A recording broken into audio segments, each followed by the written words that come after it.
And we're live with our 193rd episode of Absolute AppSec. I'm Ken Johnson at CK Tricky on Twitter, joined by my co-host Seth Law at Seth Law on Twitter. Seth, say hi. Hey, everybody. Welcome back to another episode. We're excited to be here as always. This is our second Chris, or I don't know what episode for the year, right? A holiday episode, I guess. I don't know if we're going to do one next week, but just wanted to remind everybody that we will be at CactusCon next week. I keep getting CactusCon and KernelCon mixed up in my head, Ken. We're going to be at CactusCon not next week. Dang, man, I'm all Next over month. the board today. Next month, the end of next month is CactusCon. We'll be in Phoenix. We're doing a workshop, which is just going to be more of a hands-on look at code bases using the secure code review framework. Won't be as much of the theory behind it, but if you're interested, come join us as we tear apart a couple of code bases.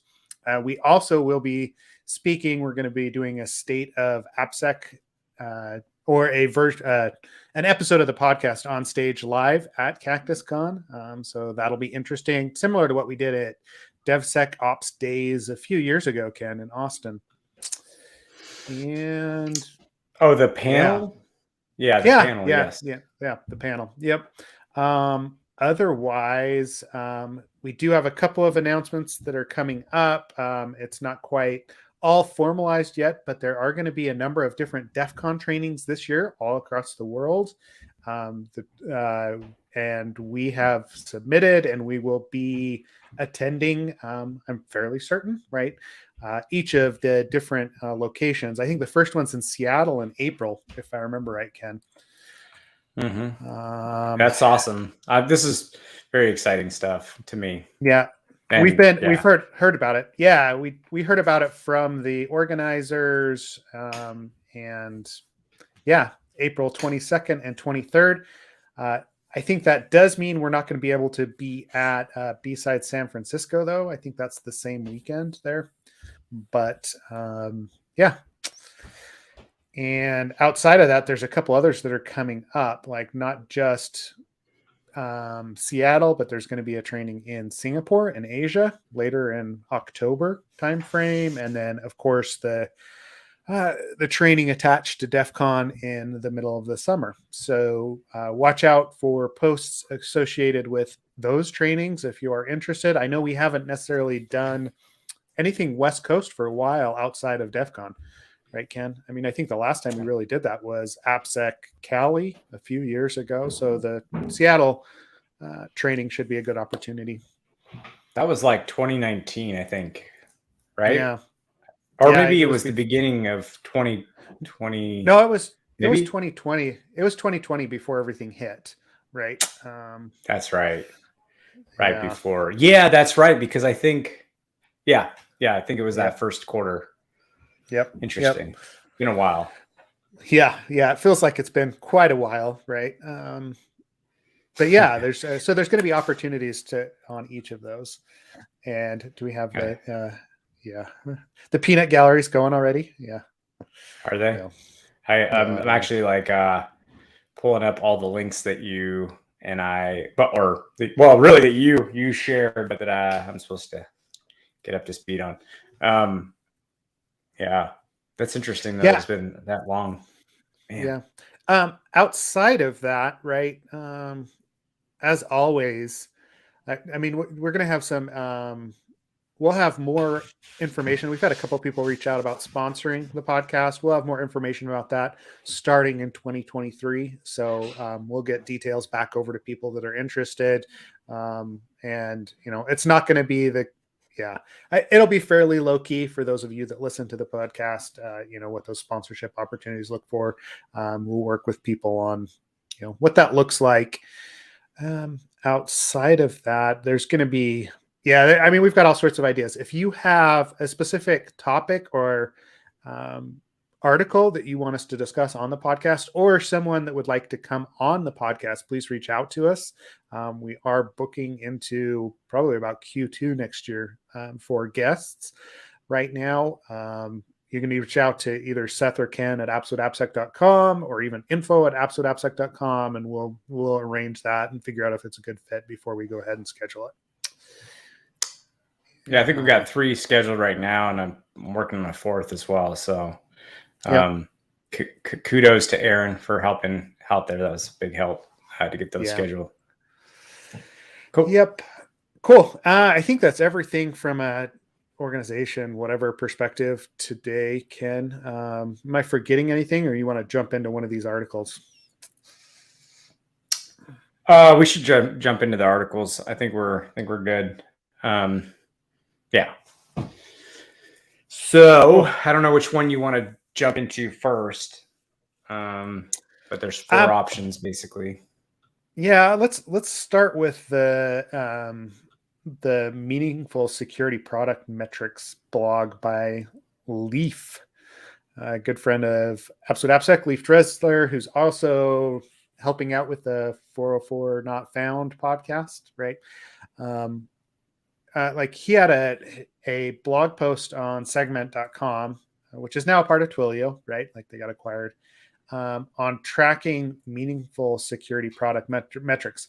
So how I wanted to start this discussion, Ken, I'm coming at it from externally, so it's pretty fascinating to me what gets tracked internally at a team in order to, justify security products, but also like the things that you look at from a management or from an organization perspective that are important from a security perspective, right? Since a lot of the assessments that I do are one and done. We come in, we look at code, we give you some findings, and then we step away. I don't necessarily have this holistic view. It's been a while, like it's been almost a decade since I've been internal with a team. So I'm wondering, like specifically with you and GitHub, what those product security metrics are that you track, and then we can get into the article itself. Man, I mean, I know it's a large question because it's, no, I mean, gosh, I actually don't. I would say, like, here's the thing, man. I would say that so there's just too many teams for me to break. Like, meaning just within product security engineering, like, for instance, product security incident response people, they have their own metrics. Our bug bounty has their own metrics. Ironically, a few teams that doesn't have metrics right now, realistically, is like the teams I manage, to be frank. And the reason for that is we do very specific stuff. It's adversarial focused, right? So it's we have metrics in the sense of there are tasks that we like. How long does it take for us to close a security review? But keep in mind, security reviews aren't just our team. It's like all the teams within security that are relevant to that process, that gated kind of, you're going to release something, so it needs to go under control process. So like that would be an instance of something where we have metrics around how long it took us to close those reviews, maybe how long it takes us to open, or like from the time we open a review to close a review. We have that kind of basic information. But, I mean, if we're talking about metrics about our team's performance, frankly, mine aren't great. So I'm not the best person to like really focus on. And again, it's kind of hard because it's like, what am I going to do? Like talk about the bugs we found? Well, that's a proven terrible metric to go by. Like we know that. Yeah. That is completely unrelated to us. Now, the things I do care about in terms of like numbers and statistics are, sort of like where's the risk at inside of our organization, which is a very lengthy conversation. But that's what I care about. I guess the question is what I think if I'm because there's a lot of ways to even look at that question. Is the question sort of like, what do I think is valuable as someone who's overseeing that team? Or is it something that I think is valuable for someone else that I need to sell on the like value of our team? And if it's that second case, that's a different thing that we're talking about altogether. So it breaking that apart, that's why it's like it almost like makes me like kind of like shut down because I got like or crash when I try to think of like like what metrics, like, like which team, Yeah. for what reason, like, Yeah. and in this case, that's partly talks why I about asked it. Yeah. Yeah. Okay. That's why I left it. That's why I left it so open ended, is because I was interested to see what your thought process was along those lines, because everybody has a different view on what's important, right? And every organization that you step into is also going to have different things that they look at. So like what I wanted to key off of from your response was this idea of how long does a security review take? Like, so based on what I know externally of GitHub, the engineering first culture pushing product releases out, it makes sense to me that that's going to be a key metric for like the assessment team, the security review team, because that directly affects when those new features are released, and you are releasing so often that you don't want to slow that pipeline down too much and get in the way, right? It was interesting to hear what your response was. I knew I was kind of throwing a grenade over to you, because there's not, right, like everybody's going to have their favorite metrics that are very applicable to their industry, their company, and what it is that they're trying to do. And that's where, yeah. Go ahead. Well, no, and that's that. And to your point, I mean, that's what I was like. He starts off with so this kind of the reason that's a great question that ties into the conversation we were having yesterday about in Slack. And again, for those listening or watching or both, I guess, if you aren't on our Slack workspace, go in there, because that's where a lot of other conversations spur off. Anyways, we were talking about the idea of making security a selling point versus a cost center, right? And that delved in that we ended up going down some rabbit holes there a little bit, anyways, kind of breaking that apart. But this is sort of, I guess, why I'm saying this is exactly what Leif said, which was basically oh gosh, if I could find the actual, okay. This type of thinking helps you break out of the security as a cost center mindset, demonstrating that you're helping the company's top line demonstrating that you're helping the company's top line helps you get more funding for next year, or in today's economy, protect what you already have. So basically this is to sell some value. Sorry, I can't read today, apparently. But anyways, it's to sell some value and show that it's not a cost center. Anyways, okay, I'm pausing there, Seth, because that's what I wanted to tie, since you brought up a very vague question, which is good. And then as we start to break it apart, like what's the goal that we're going for here? His goal is to show that, and that ties very clearly into that conversation we had yesterday. Yeah. So with that, I'll hand it over to you to ask, first of all, can I just ask, like, do you see value in trying to sell us as not a cost center? That's a question I kind of want to put out there. I do, right? And part of this, okay, so product security, I almost need to separate it out that from just like the security team in general, right? Security came up in a traditional, like, older organization as a part of IT, which was always viewed as a cost as a cost center, right? Like it was, it helped do business, but it was a cost. There's always money that's dumped into it. It doesn't necessarily translate into direct sales of the product, or it's all a support center. We need to reframe that conversation. I think that's part of what Leif's talking about here, is that if you are doing product security and application security, building, features into the product, they can be turned into a net positive for that product. But you have to track the metrics in order to show this. And this is where it's going to become very situational as to your organization and what your engineering and upper management and your leadership values and what they see and what they can promote. I mean, adding those line items, I mean, we've seen it for years, right? Like some some website back in the 90s had, military grade encryption because they had HTTPS enabled, right? But that was a selling point and put them out of the market, or not out of the market, but put them in front of the market, I should say, in actually selling their website as some place that people could trust. And so that was a net positive to the business to represent security in that manner. Most of the security things that we hear about are breaches and other problems that exist. And those are obviously negatives that will negatively impact the product. And so showing that you're preventing attacks, that you're preventing, something like data disclosure or whatever it is that is considered a breach in your product, is probably going to be a net positive for the business overall. But you've got to figure out how to represent that, right? So I guess I like, my response to that is, yes, it's something that you should strive for. It's not always going to be possible because of the nature of security where it's grown up. But overall, you should try and frame yourself as an integral part of the product and the marketing that goes into it. No?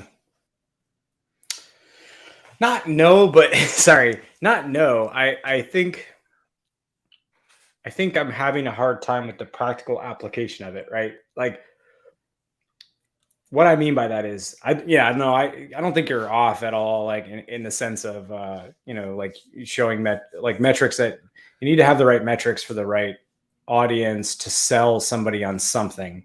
But in this case, I just want to deconstruct this notion, because it's kind of been like sticking in my head, like this idea of like, well, we got to show security is not a cost center. But like, who are we trying to? So let's first talk about who are we trying to do that for. I assume people are talking about the internal, like top tier within their company, right? Like the CEO or the C-suite. But like, the thing is, I don't think that the C-suite is stepping back and saying, okay, based off your numbers here and based off of like the products you've built and that stuff, like, okay, you flipped the switch from being an operational expense, just something that's the cost of business, something that's the cost of making me a product to sell to people, or whatever, goods or services or whatever. This is the cost of me doing business, essentially. I guess what I'm saying is, to me, like, I think what a C-suite's going to look at is, they're going to look at, okay, based off our market research and our conversations with our customers, these are the things that are their priorities. So I guess what I'm trying to say is, it seems to me that you're trying to take it, not you, but just in hypothetical situation, obviously, but I'll say you just for that.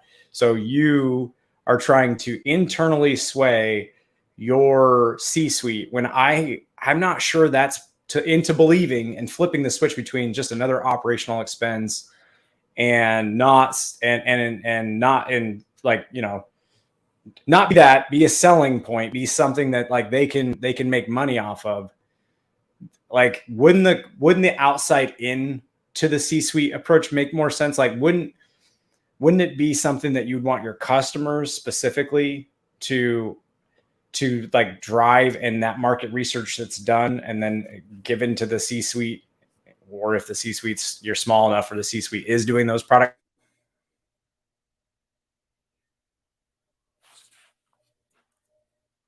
the selling point, not you trying to advocate that you're a selling point. Does that make sense? Like, and sorry, my Wi-Fi sucks, so I can see that I'm probably cutting out. Yeah, no, we caught the basics there, right? Like, outside in, I think that pressure is always going to be there, and I don't know if you necessarily are ever going to change a C-suite's mind about whether or not security is a operational expense, or it's something that helps make money, right? Most of the people that I've met, that are in those positions, have a very set view on where security fits. And this went on, and like, we had this discussion this in Slack as well about like, how AppSec has become its own thing finally over the last, 15 years, where it used to just be lumped in with security in general and what that actually is. But I still think that anytime you say security, C-suite views it in a certain manner, right? There are those that advocate for security, that recognize those external pressures. But how many companies do I go into on a daily basis only do security tasks because they have compliance regulations, right? Whether that's HIPAA or, GDPR or, PCI, the only reason that they're doing an assessment is because they have to meet that checkbox. So the industry is driving which security. is a cost of business, right? Yeah, it is. It is. And so that's how I'm viewed. And that's how, and it falls down to the lens of how much they're willing to pay for things, how much time and effort they will put into the findings, whether or not they look at the low severity findings that we put into a report. It's very telling as to how serious that organization takes security and how well it's supported in upper management and from leadership. Because if, like I have companies where like obviously anything that's higher critical risk, that's what gets looked at by the auditors. So if I report one of those, the development team jumps on it or the management team is all over it. But those medium severity vulnerabilities, those low severity ones, if they do not directly impact like security or like their compliance report, 90% of the organizations I walk into, those issues probably exist the next year or the next time that an auditor or a security professional steps in and does that assessment, right? They're waiting for the holiday break for the next year holiday break to pay down some technical debt. But guess what? It's not even going to be security technical debt. It's going to be like performant. Yeah. Which I understand from a business perspective, and but it is very interesting to see. The thing that I liked about Leif's article is he's starting to tie those security issues, and some of those are low severity security issues. He's tying those to the health of the overall environment, right? Like your health metrics, your like performance metrics, your like everything else that goes into the product, the product security issues, the exploits, the code that we're writing from a product security perspective also fit into that overall security availability, like the AAA, the CIA of a product. And if that's not tight, right? Like if you can't show that you're improving those metrics, right? Like what is it that you're really doing? So I guess that's a long and rambling whatever. I can't even remember what your question was there, Ken, at this point. But no, I just basically what I've been trying to say is that it's just, I don't think I could go to a C-suite and say like, oh, here's some like ways we've been optimizing things and doing things better and et cetera, and here's some data to back all those statements up. And now do you see me as like not a cost and rather a selling point? And they'd be like, okay, yeah, sure. But as long as our customers say that, right? Like the customers, they're the ones who I guess what I'm trying to say is the people that buy stuff from you are the ones that dictate whether or not, in my mind anyways, you're a selling point, right? Yeah. Otherwise, you're still always going to be a cost. It's just that, can you show value? Yes, absolutely. Are you ever going to change someone's mind unless I have a high level of cynicism and skepticism around me internally trying to take a fact and change it through flashy numbers and bullet points. It's just not going to work. And unless someone is telling my C-suite that they are purchasing the product because we have a kick-ass security team and they've done a bunch of blog posts and they've released a bunch of open source stuff. And that's why I like want to go there, is because clearly they have their crap together. They contribute back to the community. Like there's whatever incentives I have, and on a large enough scale to matter to the C-suite financially, then yeah, I'm a selling point.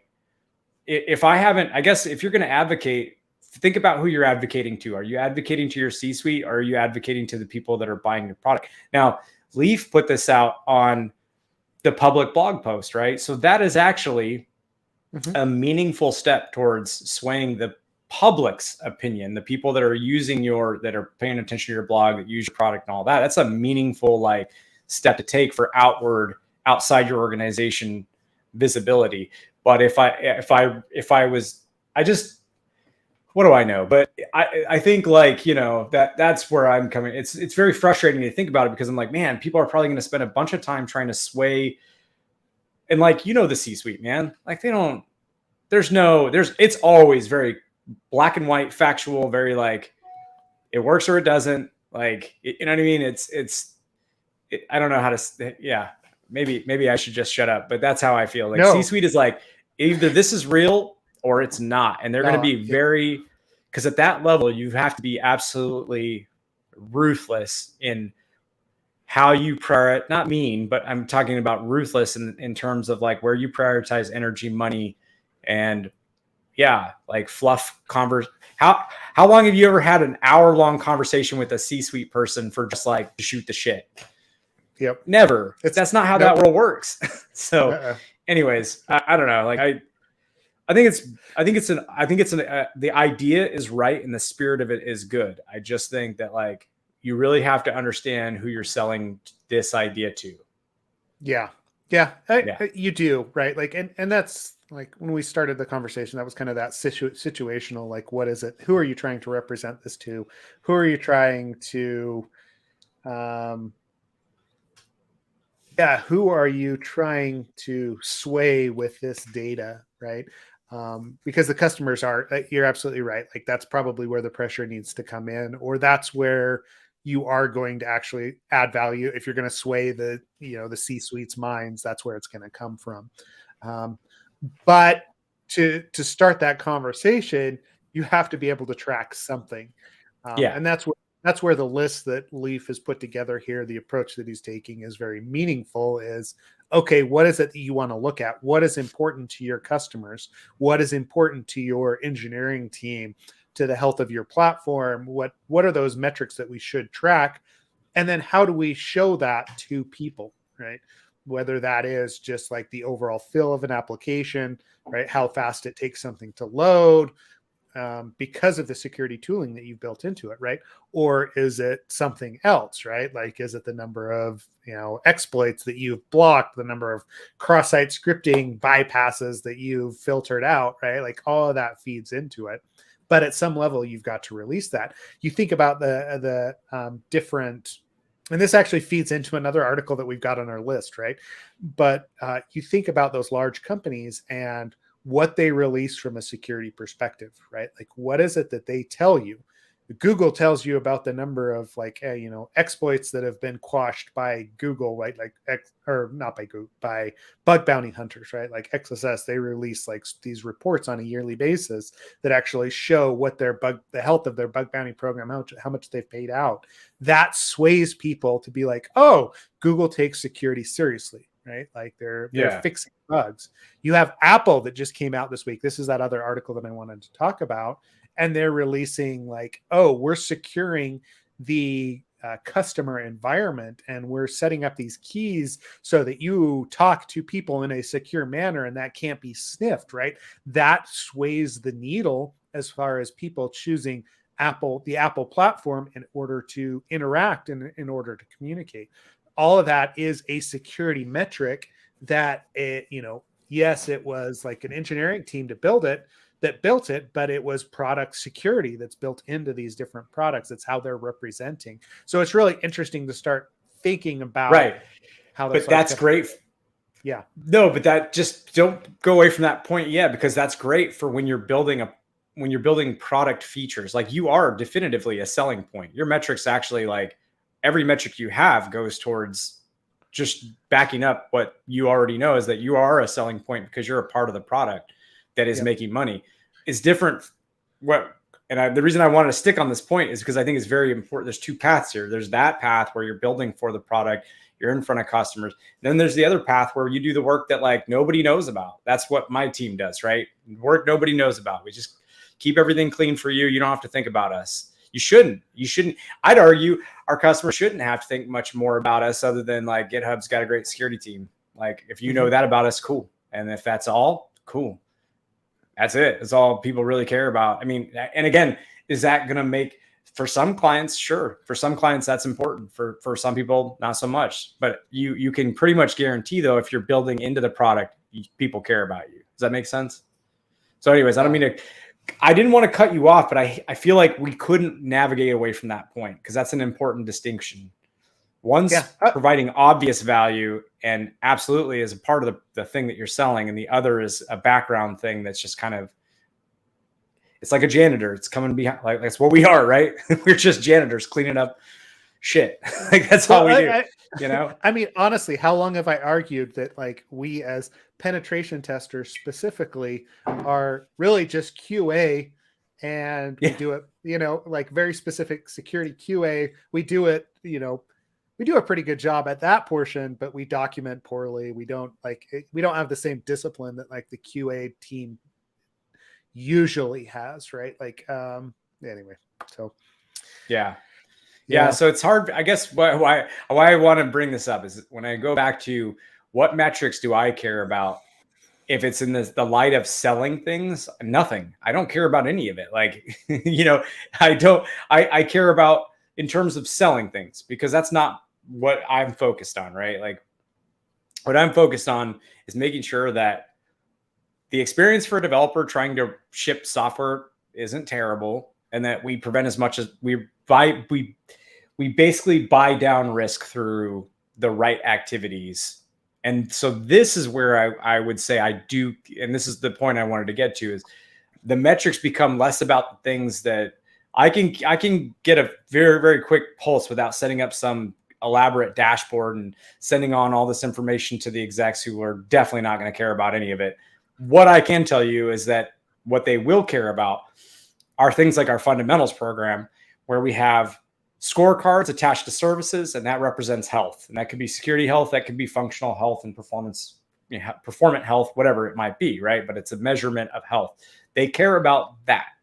Yeah. So now, what do I like reframing this? What do we care about conversation? I probably care about showing that our risk over time has been significantly reduced, not just through the adversarial testing, but through things like paved paths and partnerships and documentation and training and all of these like things that everybody, bounty program, all these things that and I mean VIP bounty program especially, right? For like features that are unreleased.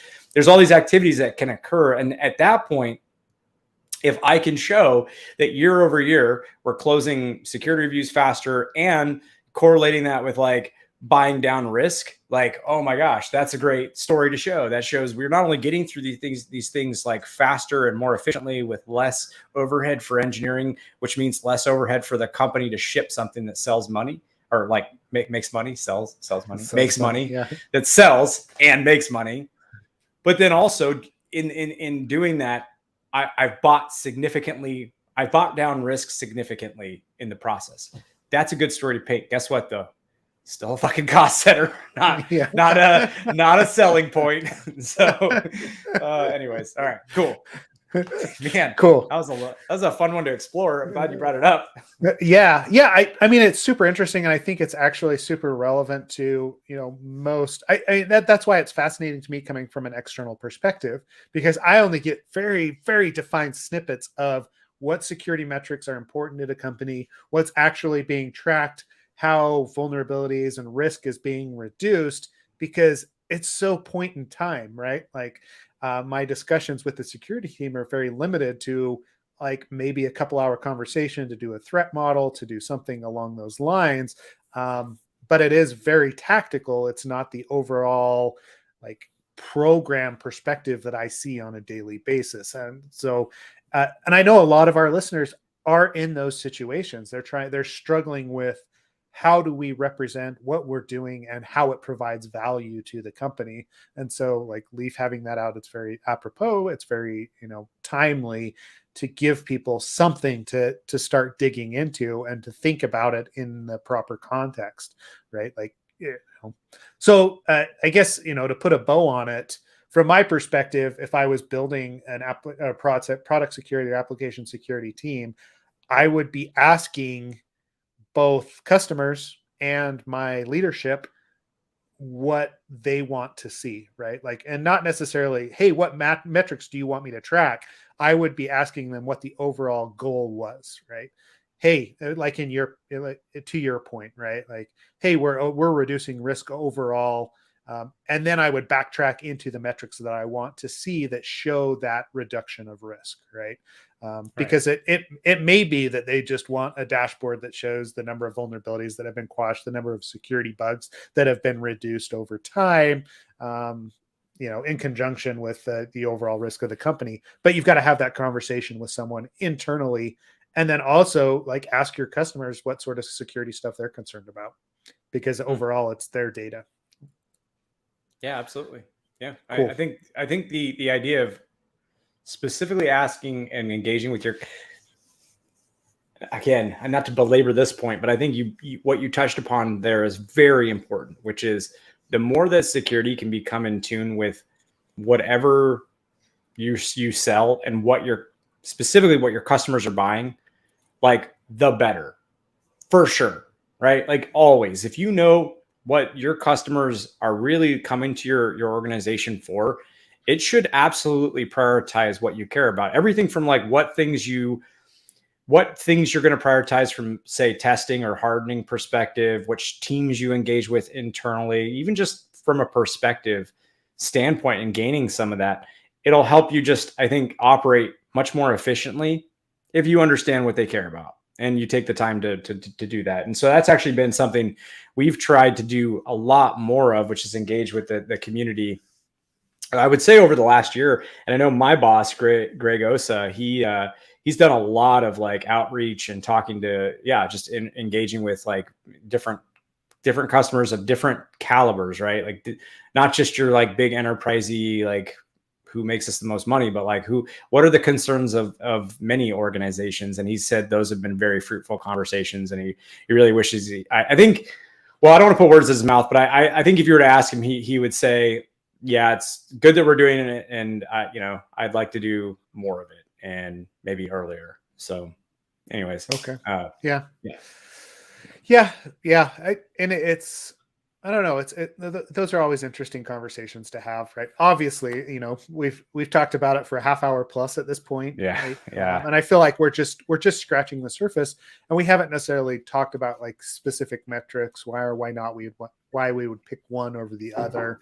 But that's an internal discussion that you need to have, because the things that are important to me as a small business, as a consulting firm, how I protect my data, the tools that are available to me are completely different to a large organization like Microsoft, like GitHub, as you're managing, tens of thousands of people and their data, and the availability and what that looks like, right? And so you've just got to take that into account. It is very situational. Cool. Okay. Oh, so yeah. Yeah. No, I was going to say, this is like one of the most hot topics in like this is for those that are, for the uninitiated, there are a lot of people that just have stopped collecting metrics altogether, because it's like, it's all a wash. And when you think you get like the right information, it's like some new talk comes out that like completely destroys it. And there's like a panel where people destroy. No, this is the awful way of collecting. Like, here's the things you should be focused. And so it's like, this has been a Seth and I are not going to solve this today, is I guess what I'm trying to say, but we can deconstruct the reasons for these metrics.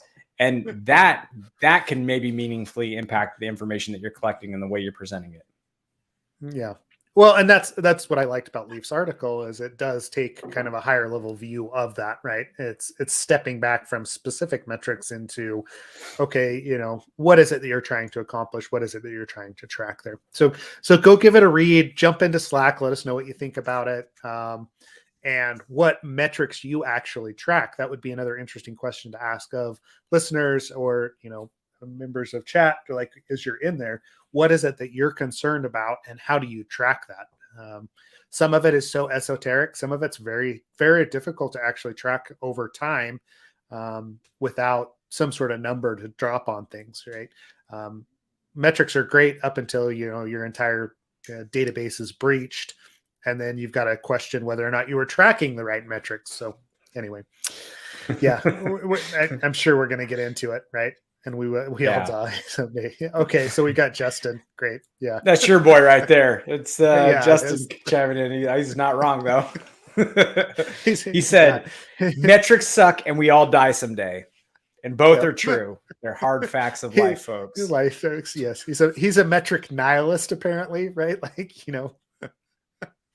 I've gone through all the iterations of metrics, and my current iteration is I don't give a shit. There's not a lot of metrics that matter to me, to be quite honest with you, because they're all flawed and in some way. So, and anyways, there are, like I said, there's a couple data points that we use, like how long does it take for us to do our job, which is important. But honestly, even that you could delve deep into and say, okay, sure, but then what are the other factors? And there's a lot of other factors, and they're not all under most of them. Actually, there's very few factors, I would argue, that are even under our control, and how long it takes for a security review to get opened and closed, even in that case, right? Again, I mentioned there's many security teams involved. It also depends on the stage at which they brought this thing to us, the size of it. Like if you come to us at the end and it's a huge thing, and like to unwind any of the potentially negative security wise choices you've made, it's like, anyways, I know I'm pulling us back into this conversation. It's just like, man, like what? That's just such a hard. Metrics are hard. Anyways. All right, I'll stick with Justin said it best. Metrics suck, and we all die someday. We all die someday. Yep. In conclusion, and you can make any metric look good based on how you represent it, right? Like it's the statistics of the security field, right? Is we were attacked 100,000 times today, but that's a good thing because it means we're in the news, right? Like, I don't know, right? Like, it's, you can always spin those metrics so that they sound good, which isn't necessarily the best thing, right? Like, but that is human nature, right? We want to put a good spin on things no matter what. Okay, so the other thing that I wanted to talk about, and actually that I'm going to adjust the article that we had for this. We're going to go straight to Apple for it. Speaking of metrics, is and I want to know what you think about these new user security data protections, right? That Apple has actually put out. Like what your overall thought is, because there's been a little bit of pushback, I know, from like whether or not it's moved the needle, and whether or not it was necessary, right? Like, and whether or not people are going to respond to it, right? So the article that I've posted there is from Apple. So it says they advance user security with powerful new data protections, and they break down 3 different things specifically, right? iMessage contact key verification. So basically, this is a new pop-up that occurs when you're texting with someone in iMessage, right? You're sending messages back and forth. That new devices as a new device has actually been used to interact with you. So Signal. Yeah, basically, it's Signal. Yep. Okay. Okay. I just want to be clear. Sorry. It's Signal. Okay. Yeah. It's Signal. Perfect. That's awesome. Security. So security keys, right? So being able to use security keys with your iOS device, not just the 2-factor auth that we've had in the past, which is, hey, do you have that device? But do you actually have that, security key with you? So YubiKeys, right? Like, right. That's what it sounds like. And then advanced I have data one that protection. just plugs into my phone. Yeah. Yeah. Yep. Yeah. They're just integrating, I think, that with their 2FA as well, right? So that's cool. I don't know if it if they haven't done that in the past. And then they're calling it advanced data protection for iCloud. So this is, they've already protected data, with end-to-end keys. Whether that's iCloud, like the keychain data, the health data, right? If you don't necessarily have the key to unlock it, you can't get into it, right? Like your iCloud password. But it seems like they're pushing more and more of that out, right? Between backups, like this is one that I was interested in because it felt like backups was one of those things that they said was protected, but maybe wasn't protected in the same manner, or it was only specific pieces of the backups, like your keychain, that were protected. And what else is in that list? Safari bookmarks, Siri shortcuts, voice memos now protected, wallet passes, right? Again, some of those, right? Like I'm like, oh, I don't know if we've just like glossed over the fact that we have so much data that's with Apple that may or may not have been protected in the past.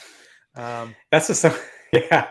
Somebody on Twitter said that same thing. Like they're already doing this for pieces. They're just now extending it to the cloud. But there was some reason that they didn't do it before. And somebody put it on Twitter, and I can't remember if they had said, and obviously if it's on Twitter, it's got to be true, right? But I think they had said or insinuated that it might have been because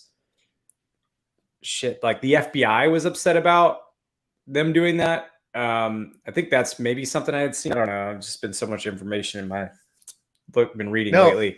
No, you're right. Yeah, that's where some of the pushback has been, is government, like law enforcement agencies, which also like worries me a little bit, but doesn't, right? Like we've always had this love-hate relationship with the ability for law enforcement to get access to personal data, right? Because there are certain situations where you want to see who's been involved with horrendous crimes and other things, but on the flip side, right, what does that mean for personal security and privacy, and that fine line that we seem to walk all the time. So I mean, in your world, then these new security features, it sounds like it doesn't really move the needle. It's just realistically improvements on the current state of devices that you may or may not use. Correct? Oh, well, no, I think it's good. I think it's a great thing. Like okay. I mean, no. It's so sorry. No, it does move the needle, and it's interesting. And I wonder if people will, I would say right off the bat, like I still don't feel like I would choose to leave Signal for iMessage with the message verification. Yeah. And I may be misunderstanding, and I probably am. Like that's not their goal. I would assume is to be like Signal, but anyways, so I don't know if that'll change. Like if you'll see people be like, "No, I'm good now. I don't need to use Signal," or like I'll feel more comfortable using iMessage. I wouldn't, and the reason is very simple. iMessage is everywhere. It's on all my devices, right? So like I don't really want. Yeah, why? That's just more attack surface. So in any case, but I do think it's a net positive thing, and it makes it easier for people that are maybe not as technically, well, then, I mean, I don't know. It's an interesting, it at least gives somebody an option of some improved security, I guess. Yeah. There, on that first point. And the first point, like with the iMessage specifically, I'm going to be interested to see, it'll actually take a little while for this uptake to happen in kind of the consumer world, right? Like Apple does force people to upgrade over time, right? Quicker than Google does. But I'm interested to see what's going to happen with my like non-technical contacts, right? Like friends and family that use Apple products. And if there's going to be any sort of questioning, because like anytime that there's a pop-up on that screen that says, I get a call from like my father-in-law or my mother-in-law, like, data's been compromised or whatever, right? Like, and is that going to freak them out when every time that they're interacting with a person that just upgraded their phone, they get this notification that person upgraded their phone, right? Like they're using a new device, or they just hooked up their iPad and now they're texting on their iPad or their MacBook Pro, right? Like, because all these devices aren't necessarily registered with their one Apple device, their one iPhone. And is that going to push them actually away from using that?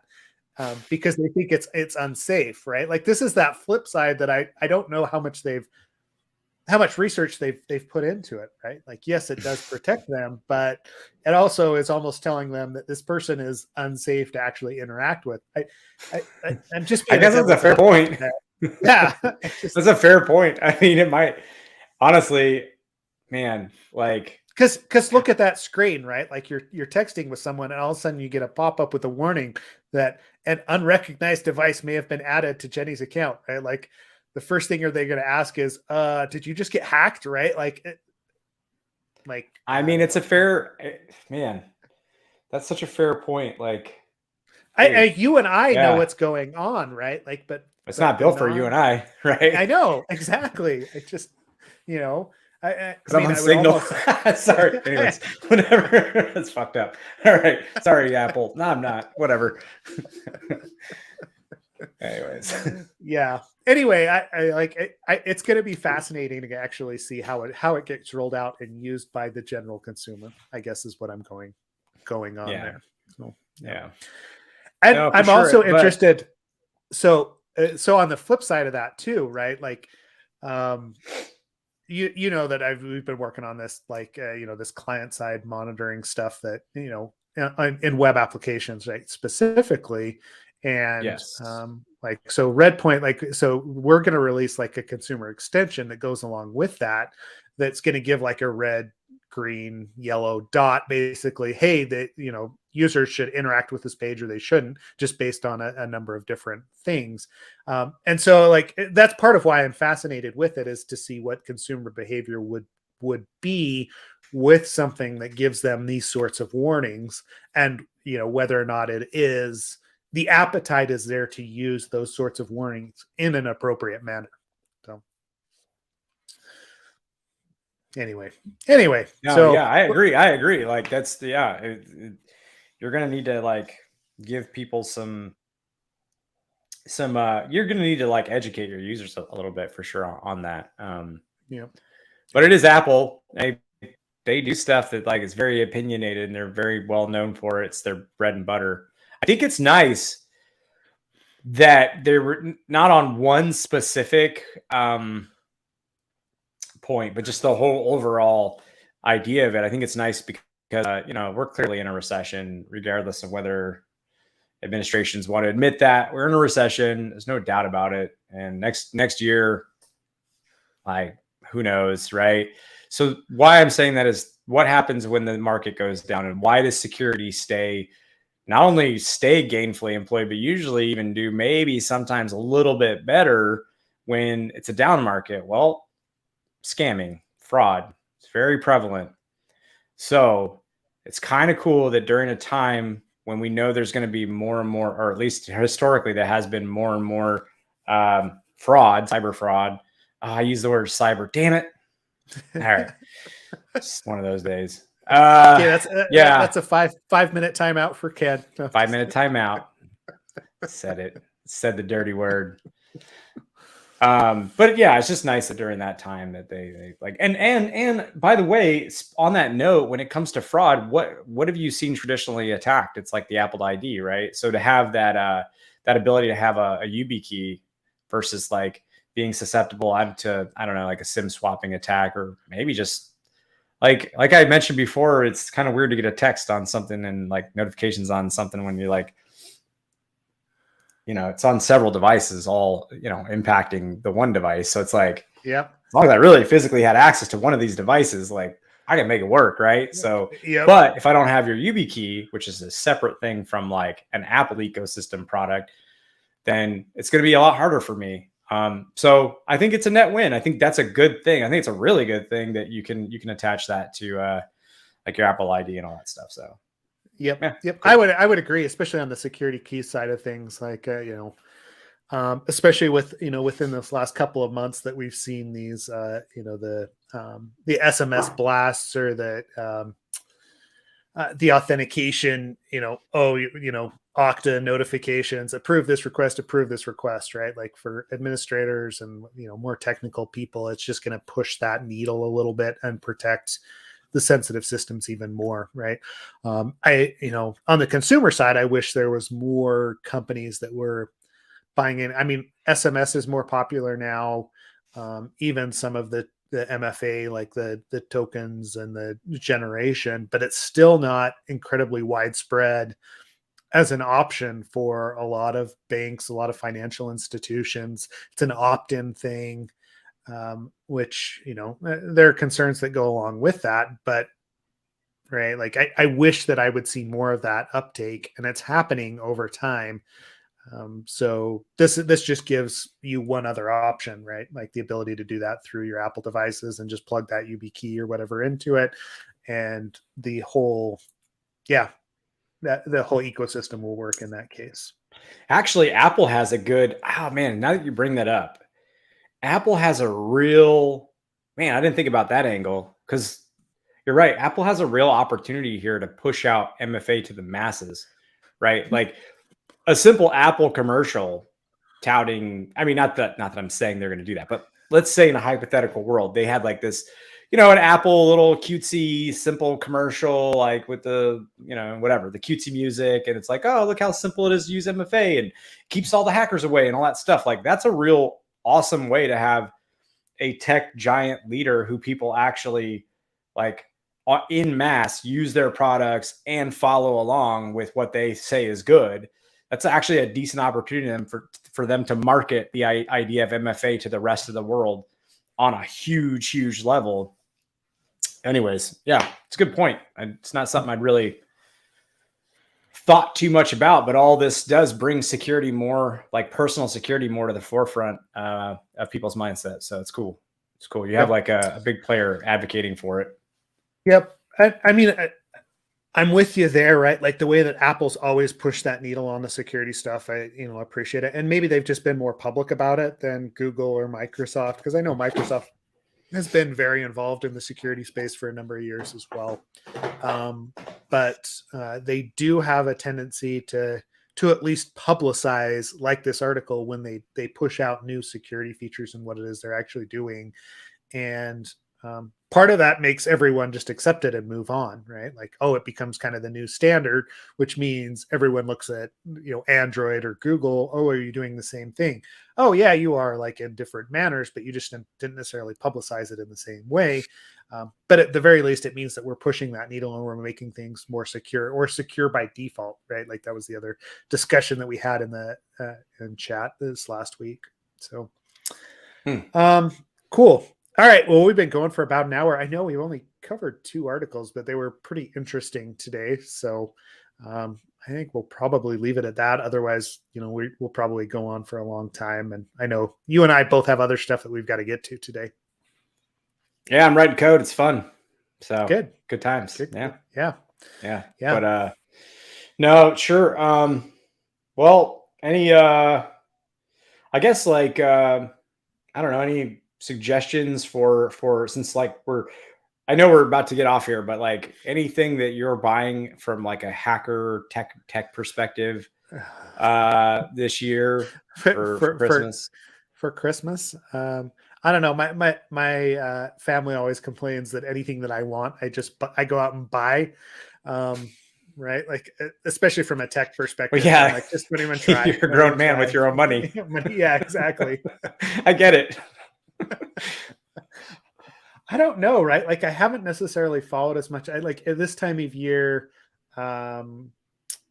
there's always kind of tech deals that are going on for what is it? What's the search engine? Dang it. Now I'm like, I'm just having for Shodan, right? Like that's the one that I always watch for. Is Shodan always has like a yearly subscription or whatever. They typically around the holidays will have something.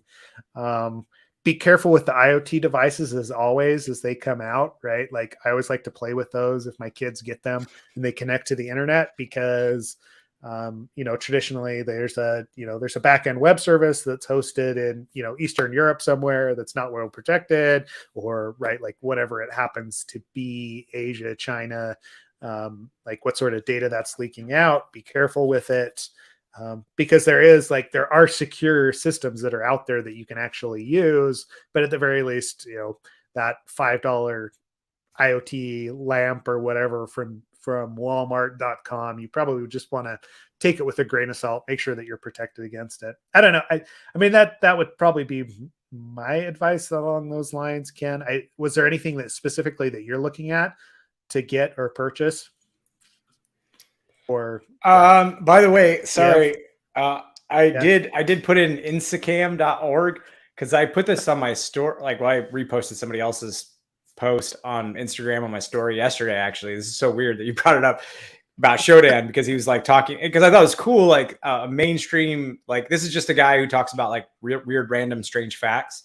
And this one happened to be about the fact that there are a ton of insecure webcams, just like he even broke down like how they ship with default credentials, and most people don't know they're there or how to change them. So they don't. So then they end up on this site, insecam.org, and it's just open webcams and all that stuff.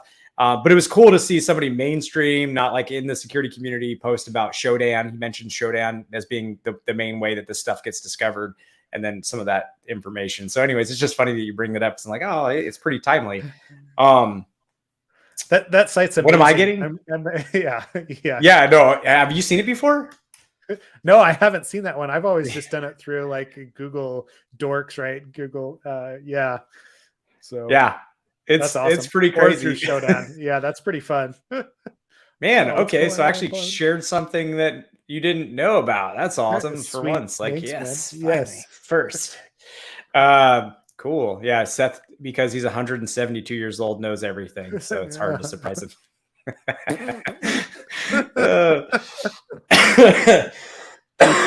Man, I'm still getting over that cold. I don't know. Like, actually, I don't think the only thing I was gonna buy, but I don't know if it's Christmas, is I do want to get my son a 3D printer because he's starting to show interest in wanting to learn tech stuff. So I pretty much when he was younger, I tried to like teach him some basics of coding with the Ruby, not Ruby the language. Ruby is something. It's like Ruby is the female character's name, and it's like anyways, whatever. It's like a children's book for programming. But anyways, and then he kind of wasn't his thing because he's kind of too young for it. Now he's drifted into it. So I think I might try to get him more into like the 3D printing space, more of the like, they've got like a really cool, stupid stuff. Again, not something I'm buying. It's something for like a good example would be like iTerm on his computer. He's got a Mac, and like iTerm, they have the Star Wars themed one where you can get like a Chewbacca iTerm layout. You can get Yoda and stuff like that. So I want to do stuff like that with him. Maybe some more Minecraft craft mods, because we used to do that, and try and get his headspace back in there so we can actually start like teach him some programming for Minecraft mods, basic stuff with Java, stuff like that. Cool. So actually it's not so much about the stuff I'm going to buy as like the focus on passing along some knowledge. Yeah. I mean, honestly, because listeners probably know that our sons are about the same age, but I've been within like 2 days of each other. I know, it's crazy. But I was looking at some of like the engineering kits as well, because he's been interested in building things more than kind of the programming aspects. So I'm trying to like push that direction. But yeah, like, if you have ideas for that sort of stuff, drop them into Slack. We'd be interested to hear what you're giving your techie kids, your techie friends, or what you're looking for. Sweet. Yeah. Sweet. All right. Well, happy holidays to everyone. Thanks for being a part of Absolute AppSec and the community. And if you want some Absolute AppSec swag, reach out to us on Slack. Otherwise, see after the holiday or part of the holiday. Yeah, we'll see. I'm not sure if we're going to do next week or not. We might if we get a bug, but watch the YouTube or Slack, the YouTube channel or Slack, and we'll let you know. I'll be around. So, yeah. Okay. Cool. All right. Great. Thanks, everybody. Thanks for joining. Thanks.